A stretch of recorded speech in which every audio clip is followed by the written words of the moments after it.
Welcome. In this video, we're going to walk you through the updated steps for sending direct messages, DMs, on X, formerly known as Twitter. Whether you're new to the platform or just need a refresher, this guide will make the process simple and straightforward. Let's dive in. First, open the X app on your device. If you're not logged in yet, make sure to enter your credentials to access your account. Once logged in, you'll find yourself on the home screen, ready to start. Next, locate the envelope icon at the bottom right corner of your screen. This is your gateway to all direct messages. Tap on it to open the Messages section.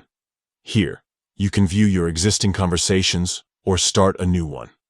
To begin a new conversation, tap the message icon with a plus sign. This button is typically located within the Messages section and is designed for initiating private chats. Once you tap it, you'll be prompted to search for a username or select someone from your list of followers.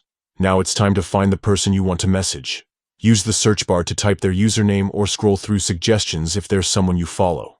Once selected, a chat window will open where you can type your message. Finally, compose your message in the text box provided. Whether it's a quick hello, sharing information, or asking a question, this is where you can express yourself privately. When you're satisfied with your message, hit the send button. And voila! Your direct message is on its way. And that's it. You've successfully sent a DM on X. Direct messaging is a fantastic way to connect with others privately and share content away from the public timeline. If this tutorial helped you out, feel free to like and share this video for more tips and tricks about using X effectively. Thank you for watching.